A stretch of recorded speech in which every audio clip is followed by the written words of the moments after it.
Hello, everybody. Welcome. Today I'm going to be doing an interview with my mother.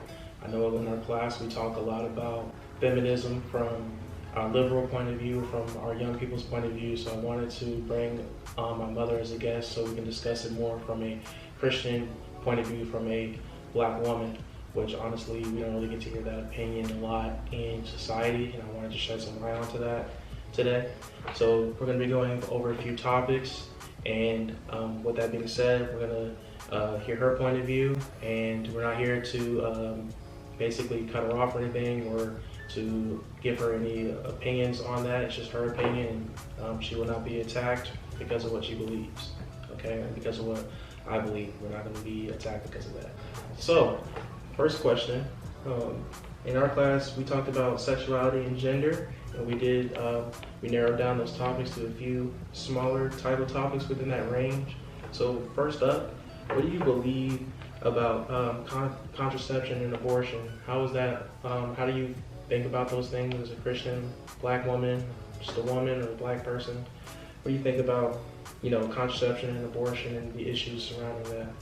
Well, first of all, I believe that it's good to wait before marriage, before entering into sexual activity.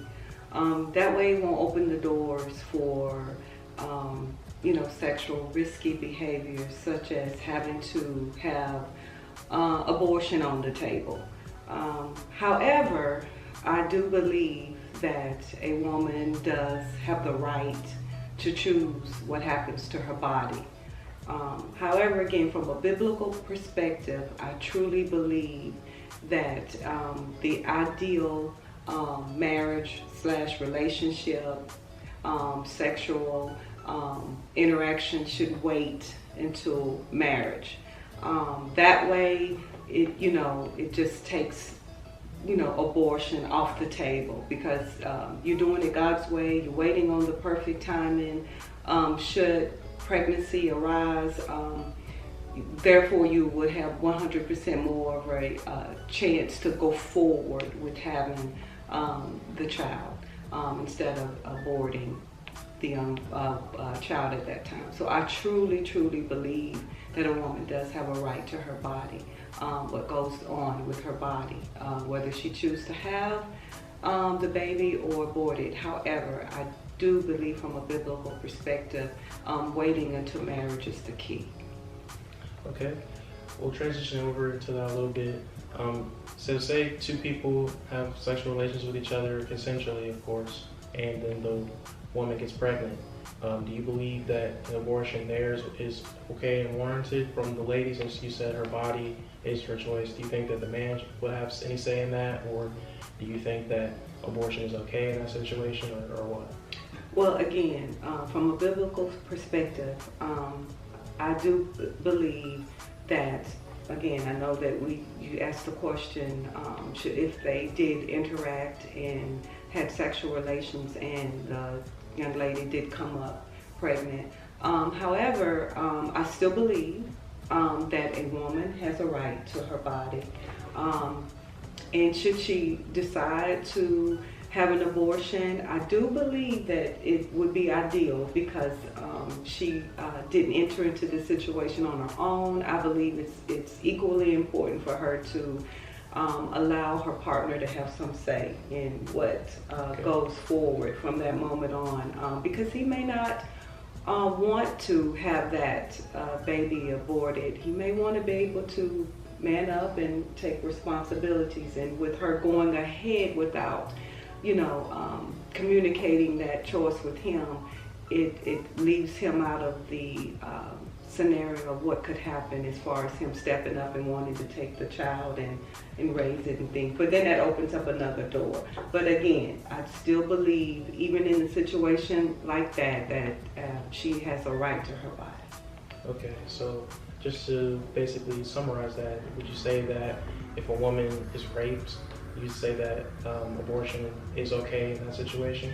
To be honest with you, again, I believe that should she have an abortion, should she choose to make that her option, that is her body. So she has the right to choose abortion, especially in the case of situations such as that, rape, molestation, these kinds of things.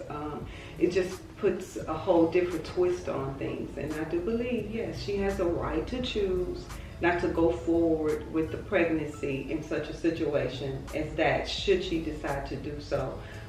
That is her choice, that is her right. Okay, so once again, thank you for joining me in this interview, Mom. My next question for you would be, we did discuss this a little bit in class, but I don't think we talked about it as much as I would like to. So how are women represented in music by men? Do you think it's mostly positive, mostly negative, through sexual lens? What do you think there? To be honest with you, I'm old school. So with that being said, in today's society, I believe that females are more portrayed as sex objects. Again, like I said, I'm from old school. I believe in, representing your body well. A lot of times I believe in it's how you're raised, whether it's male or female. But in today's society, I tend to believe that it's definite, women are more portrayed as sex objects. And do I agree with that? No, I don't. I just believe a lot of it is based upon how you were raised, and therefore, and how you maneuver around in that. As I know it's, again, by choice, male, female, how you choose to represent your body, how you choose to dress. Again, like I said, I'm from old school. I do believe no means no, but at the same time, I believe that women in today's society, in the music industry, it's just portrayed as sex objects, and I don't 100% agree with that. Do you think that it's right that some of these women, they like to make that their identity as musicians? Like some of them use their sexuality to their benefit. Do you think that that's okay? Like certain artists like, Nicki Minaj, the way they dress sometimes, do you think that that's okay to monetize, the lust and the sexuality that men place on them in music to their benefit? Do you think that's okay? Or no, I don't think that that's okay at all. I again, like I said, I'm from old school, and I believe a lot of it is in the way you were raised. And just because a woman dressed a certain way, I still don't believe that she still needs to be identified as some type of sex object. But at the same time, I do believe that it's okay to dress sexy without being provocative, and still be sensual, and still represent how you feel without going overboard, and your dress style is saying one thing when your heart really is saying another. So again, that's from the old school. I just believe, in the way that a woman presents herself speaks volumes. So you would prefer a woman to dress modestly over, more openly, or? Well, again, I'm all for looking good. When you feel good, when you look good, you feel good. Let me say that. But at the same time, I just believe that modest apparel, you can still look sexy without looking provocative. A lot of times, your style of dress indicates as far as what type of men you are attracting. So again, I'm from the old school, and I do believe modest apparel is the key.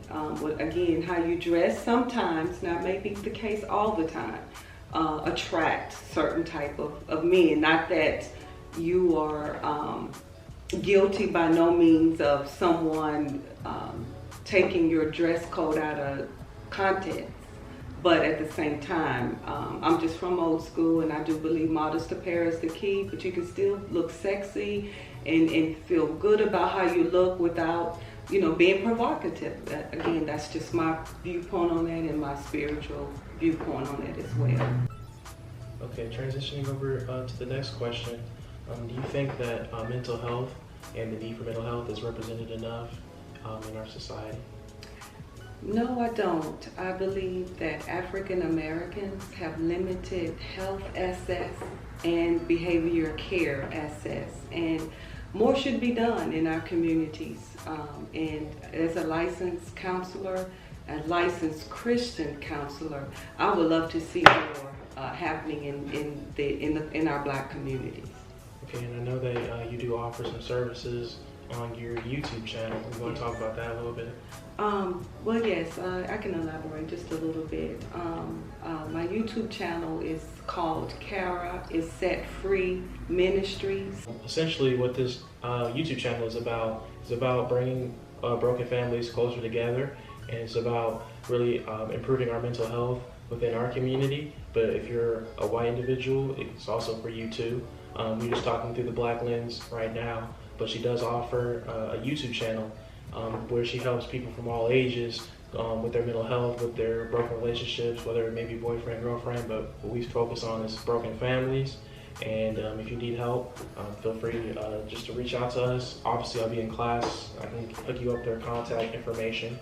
But to transition over, do you really think that Black women, or just women in general, do you believe that they are in more of a need of mental health? Since I know that they go through a lot, do you think that they pursue it enough as they should? Or I don't believe that whether male or female, African Americans pursue it as they should. My goal is to get the word out that there is help and it's affordable. And please give me a call. You can contact me, as Isaiah explained. He'll provide my contact information. My goal is to bring awareness and to get the word out and let our community know that there is help and that it's affordable and they can achieve the help that they need to prosper in today's society mentally. Okay, well, thank you for joining me in this interview. It's really insightful. It was great to hear your perspective as a Black woman, but also as a Black Christian woman that also does Christian counseling. So in our class, we talk about mental health, different feminist issues. So if you have any questions or if you need to get anything off your chest or if you need help mentally, please feel free to reach out to her and I will definitely hook you up once again with that contact information. With that being said, thank you guys for basically joining us in our intellectual dialogue. We pray that you guys have a blessed rest of your day. Thank you. Thank you. Hi. Thanks so much for allowing me to be a part of the class today.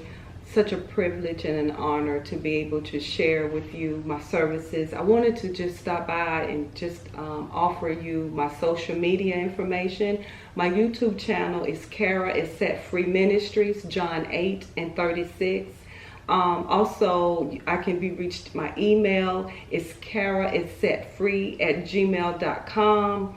The Instagram is Kara is Set Free 2022, and my website is calledandchosen2help.com. I'm looking forward to servicing any of you who may need any type of counseling care. I can be reached also at calledandchosen2help@gmail.com as well.